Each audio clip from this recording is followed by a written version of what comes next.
আমাদের বিচার বিভাগ তো স্বাধীন। প্রধানমন্ত্রী গত 23 মে বলেছেন ময়মনসিংহের ত্রিশালে 1 মাসের মধ্যে বিচারিক কার্যক্রম শেষ করতে হবে এবং সর্বোচ্চ শাস্তির ঘোষণা দেন। একটা সুবিধা নিতে পারে আইনে, যদি পোস্টমর্টেম না হয়, there is a chance of taking an opportunity while argument will be going on. শুধু দর্শক সবাইকে স্বাগত জানাচ্ছি 71 এক্সপ্লেইনারে। আমি মহিম মিজান আপনাদের সঙ্গে আছি। আজকে যে বিষয়টি নিয়ে আমরা কথা বলবো সেটি হচ্ছে যে রামিসাকে ধর্ষণ এবং হত্যাকাণ্ড বিষয়। আপনারা জানেন যে এরই মধ্যে জেনে গেছেন যে আগামী 7 জুন রামিসা হত্যাকাণ্ড, ধর্ষণ এবং হত্যাকাণ্ডের বিচারের রায়ের দিন, মানে রায় ঘোষণার দিন নির্ধারণ করেছে ট্রাইব্যুনাল।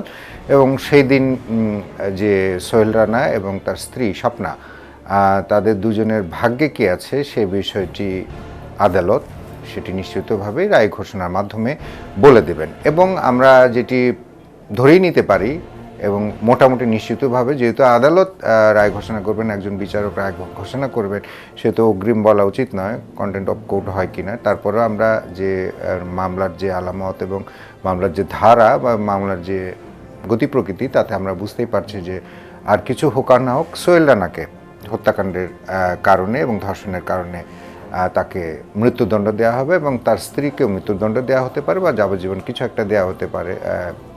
অবশ্যই সেটি যেহেতু রাষ্ট্রপক্ষ দুইজনকেই মৃত্যুদণ্ড যাতে আদালত দেয়, সেই জন্য আদালতের কাছে এই হিয়ারিংয়ের সময়, সবশেষ হিয়ারিংয়ের সময় আর্জি করেছেন, আবেদন করেছেন, আবার আদালত সেই প্রেক্ষিতেই রায় ঘোষণা করবেন। আমরা একটু যদি চোখ বুলাই যে রামিসা ধর্ষণ এবং হত্যাকাণ্ডের পরম্পরা কোন দিন কী ঘটনা ঘটেছিল সে যদিও আপনাদের জানা, তারপরে একটু পরিষ্কার হওয়ার জন্য একটু বলি যে গত 19 মে রামিসা পল্লবীর বাসায় থেকে নিখোঁজ হয়। পরে খোঁজাখুঁজির পর তাকে পুলিশ সহ আইনশৃঙ্খলা রক্ষাকারী বাহিনীর সদস্যরা সহ যখন খোঁজাখুঁজি করে, তখন রামিসাকে ধর্ষণের পর যে হত্যাকাণ্ড করেছে তার মরদেহ দুটি অংশ, একটি অংশ ঘরের মধ্যে পায় আর একটি অংশ পায় বাথরুমের বালতিতে। এবং একই দিনে এই ঘটনার সঙ্গে জড়িত রামিসাকে ধর্ষণ এবং হত্যাকাণ্ডের সঙ্গে জড়িত থাকার অভিযোগে সোহেল রানা, প্রধান আসামি সোহেল রানা এবং তার স্ত্রী স্বপ্না আক্তারকে গ্রেপ্তার করে আইনশৃঙ্খলা রক্ষাকারী বাহিনীর সদস্যরা। সেটি 19 মে এবং 20 মে অন্যতম আসামি সোহেল রানা আদালতের কাছে, ঢাকার আদালতের কাছে 164 ধারা জবানবন্দিতে তার দোষ স্বীকার করে এবং সে এই যে পুরো ঘটনাটা ঘটিয়েছে সেটি দায় স্বীকার করে। এবং তার স্ত্রীও যে ঘটনাটা ঘটেছে সেই বিষয়টি অকপটে আদালতের কাছে জানিয়ে দেয়। গত 24 মে মামলা তদন্ত কর্মকর্তা পল্লবী থানার সাব ইন্সপেক্টর ওহিদুজ্জামান মাত্র 5 দিনের মাথায় এই রামিসা ধর্ষণ এবং হত্যাকাণ্ড ঘটনা যে মামলাটি হয়েছিল সেটি অভিযোগপত্র দাখিল করেন। 1 জুন 2026 তারিখে ঢাকা মহানগর শিশু দমন ট্রাইব্যুনালের বিচারক মাসরুর সালিকিন 2 আসামির বিরুদ্ধে ধর্ষণ, হত্যা, মরদেহ গোপনের অভিযোগে চার্জ গঠন এবং বিচার প্রক্রিয়া শুরু করেন। 2 জুন ট্রাইব্যুনালে আনুষ্ঠানিকভাবে সাক্ষ্য গ্রহণ শুরু হয় এবং শেষও হয়। রামিসার বোন, বাবা মা এবং তদন্ত কর্মকর্তা সহ রাষ্ট্রপক্ষের মোট 16 জন এই মামলায় সাক্ষ্য প্রদান করেন এবং 3 জুন আদালতের আসামি পক্ষের সমর্থনে শুনানি অনুষ্ঠিত হয় এবং সেখানে সোহেল রানা, যে প্রধান আসামি সোহেল রানা এবং স্বপ্না, তারা তাদের মতো করে বক্তব্য পেশ করেন এবং 4 জুন মামলার যে প্রধান বিচারক তিনি এই মামলার রায় ঘোষণার তারিখ নির্ধারণ করেন আগামী 7 জুন। এটি হচ্ছে মামলার পরম্পরা এবং মামলাতে কোন দিন কী ঘটেছিল, 19 তারিখ থেকে এখন পর্যন্ত কি কি ঘটেছিল তার একটি ধারণা। এরপরে যে প্রক্রিয়াগুলো শুরু হবে সেটি হচ্ছে যে 7 জুন যখন রায় ঘোষণা করা হবে, আমরা ধরেই নিতে পারি সোহেল রানাকে ফাঁসির আদেশ দেওয়া হবে এবং তার স্ত্রীকেও ফাঁসির আদেশ দেওয়া হতে পারে। কারণ হচ্ছে যেহেতু রাষ্ট্রপক্ষ এর আগেও বলেছে রাষ্ট্রপক্ষ চাইছে 2 জনকেই যাতে ফাঁসির আদেশ দেওয়া হয়।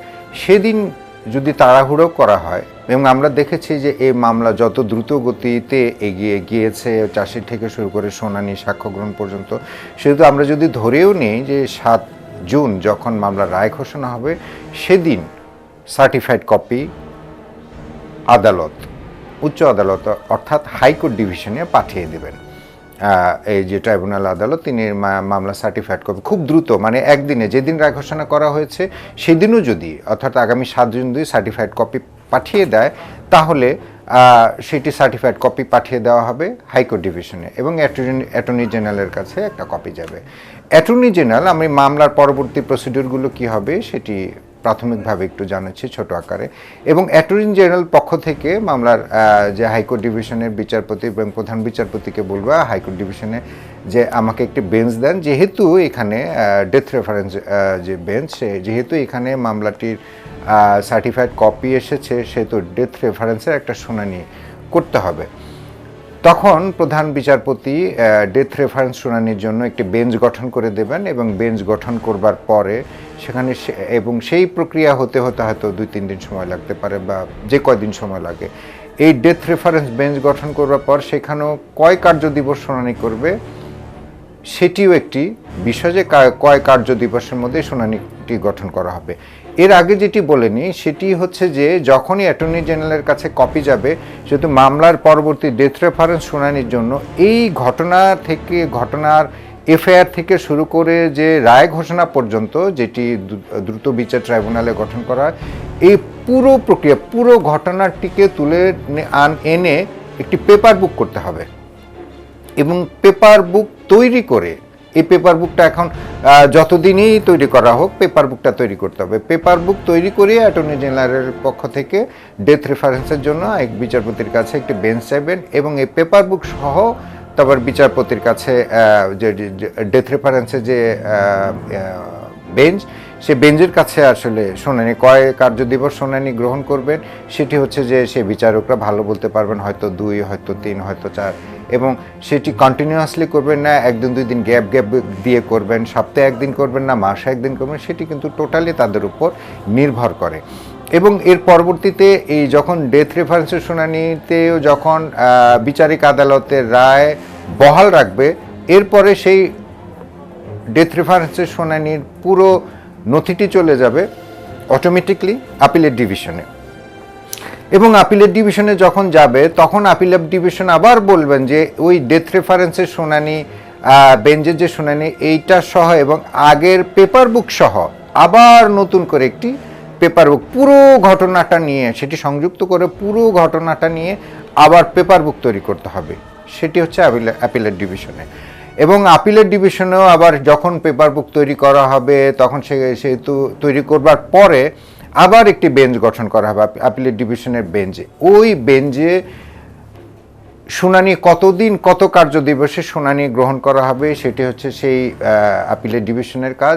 আপিলের ডিভিশন যখন আগের রায় অর্থাৎ বিচারিক আদালতের রায় এবং ডেথ রেফারেন্স যে বেঞ্চের রায় বজায় রাখবেন তখন আবার সেটিকে রিভিউ আবেদন মানে রিভিউ করা হবে। অর্থাৎ রিভিউ করার কারণ হচ্ছে যে কোথাও কোনো এর আগের কোথাও কোনো প্রিন্টিং মিস্টেক আছে কিনা, সংবিধানকে ভায়োলেট করে এমন কোনো বিষয় আছে কিনা, কোনো ধরনের তাড়াহুড়া বা কোনো ভুল আছে কিনা, কারণ একজন আসামিকে মৃত্যুদণ্ড দেয়া সেটি লিগেলি অর্থাৎ তার সমস্ত নর্মসগুলো মেনে এই মৃত্যুদণ্ডাদেশ দেওয়া হয়েছে কিনা, কারণ রিভিউটাই হচ্ছে সবশেষ পর্যায়ে এবং এই রিভিউ করবার পরেই তখন আবার আসামি পক্ষকে আসামিকে জানানো হবে যে আপনি রাষ্ট্রপতির কাছে আবেদন করবেন কিনা। যদি রাষ্ট্রপতির কাছে আবেদন করে প্রাণ ভিক্ষার আবেদন করে তাহলে হচ্ছে যে রাষ্ট্রপতি যদি প্রাণ ভিক্ষা দিলেন এবং না দিলে তো আমরা জানি যে পরবর্তীতে ফাঁসির কার্যক্রম মানে ফাঁসি দেওয়ার যে কার্যকর করার যে প্রক্রিয়া সেগুলো শুরু হবে বা কার্যকর হয়, এটা আমরা কয়েকবার দেখেছি। এই যে আমি যত শর্টে এই কথাগুলো বললাম এই প্রক্রিয়াগুলো সম্পূর্ণ হতে বিচারিক আদালতে দ্রুততার সাথে করা যায়, কারণ হচ্ছে যে অনেকগুলো নজির আছে বিচারিক আদালতের। দ্রুততার সাথে মামলার তদন্ত চার্জশিট সাক্ষ্য গ্রহণ করা যায়। আমাদের বিচার বিভাগ তো স্বাধীন। আবার প্রধানমন্ত্রী গত 23 মে বলেছেন ময়মনসিংহের ত্রিশালে 1 মাসের মধ্যে বিচারিক কার্যক্রম শেষ করতে হবে এবং সর্বোচ্চ শাস্তির ঘোষণা দেন গত 23 মে প্রধানমন্ত্রী ময়মনসিংহের ত্রিশালে।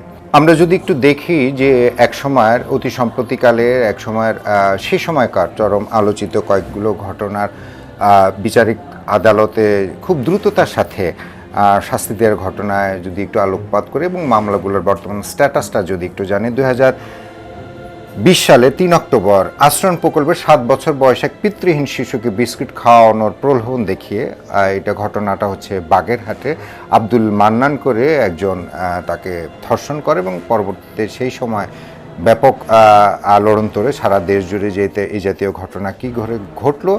এই ঘটনায় 7 কার্য দিবসের মধ্যে চার্জ গঠন করে জেরা যুক্তিতর্ক সমস্ত কিছু শেষ করে কিন্তু এই আব্দুল মান্নানকে যাবজ্জীবন কারাদণ্ড দেয়া হয়। বর্তমানে মামলাটি এখনও পর্যন্ত বিচারের অপেক্ষায় রয়েছে। এটি উচ্চ আদালতের বা যে আদালত রয়েছে বিচারের জন্য এটা উচ্চ আদালতে আপিল করেছেন মান্নান এবং সেটি এখনও বিচারাধীন রয়েছে। 2020 সালের 5 জানুয়ারি আমরা জানি যে ঢাকার অন্যতম ব্যস্ততম শহর কুর্মিটোলায় এক বিশ্ববিদ্যালয়ের শিক্ষার্থীকে ধর্ষণ করা হয় এবং একজন মানসিক বিকারগ্রস্ত বলা হয়ে থাকে ধর্ষণ করে এবং তাকে গ্রেফতার করা হয়। 13 কার্য দিবসের মধ্যে আসামি মজনু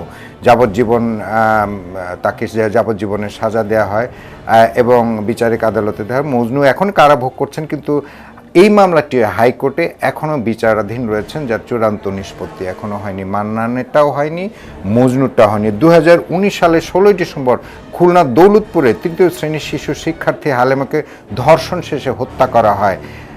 গত 11 বছরেও কিন্তু মামলাটার বিচার কাজ এখন পর্যন্ত শেষ হয় নাই।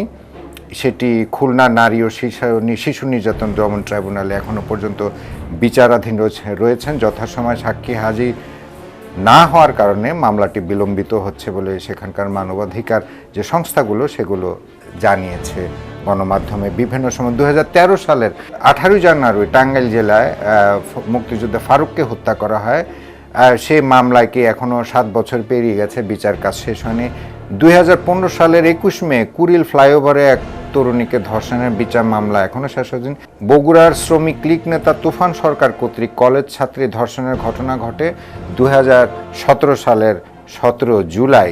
সেই মামলাটি এখনও বিচারিক ট্রাইব্যুনালে বিচারাধীন রয়েছে, এখনও পর্যন্ত শেষ হয়নি। অর্থাৎ যখন যে মামলাগুলোর আলোচনা সামাজিক যোগাযোগ মাধ্যম মেইনস্ট্রিম মিডিয়াতে যখন আলোচনা চলে তখন কিন্তু এই মামলাগুলো যাতে দ্রুততার সাথে শেষ হয় সেদিকে নজর দেয়া বেশি হয়।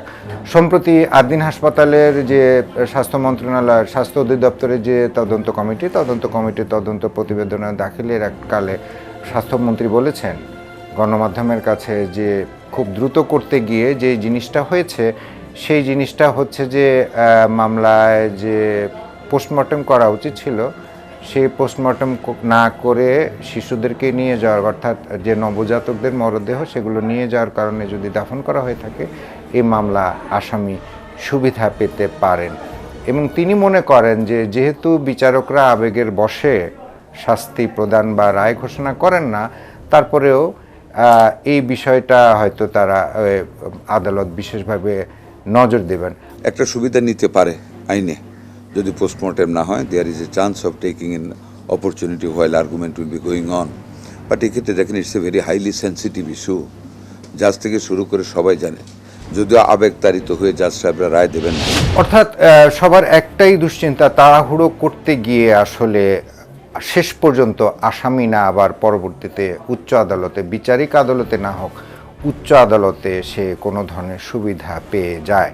সবাই এটা আশা করছেন যে নৃশংস ঘটনা রামেসাকে ধর্ষণ এবং হত্যাকাণ্ডের মধ্যে দিয়ে সোহেল রানা ঘটিয়েছে, এই দ্রুত বিচার কাজ সম্পন্ন করতে গিয়ে কোথাও যদি ভুল হয়ে যায়, কোথাও চার্জশিটে হোক বা মামলার অন্য কোথাও যদি কোনো ধরনের সামান্যতম ল্যাকিংস থেকে থাকে, আসামি সোহেল রানা যাতে হাইকোর্ট থেকে উচ্চ আদালত থেকে তেমন সুবিধা যেন না পায় সেই দুশ্চিন্তা আসলে সবার মনে। মামলার বিচারিক কার্যক্রম যাতে পুঙ্খানুপুঙ্খভাবে একেবারেই চুলচেরা বিশ্লেষণের মাধ্যমে সম্পন্ন হয় এবং সম্পন্ন যেন হয়ে থাকে সেই প্রার্থনা সবার এবং সেই দোয়াই সবাই করেন যেন এই রামিসা হত্যাকাণ্ডের যে বিচার এবং বিচার যে রায় এটি দীর্ঘ সময় যেন ঝুলে না থাকে।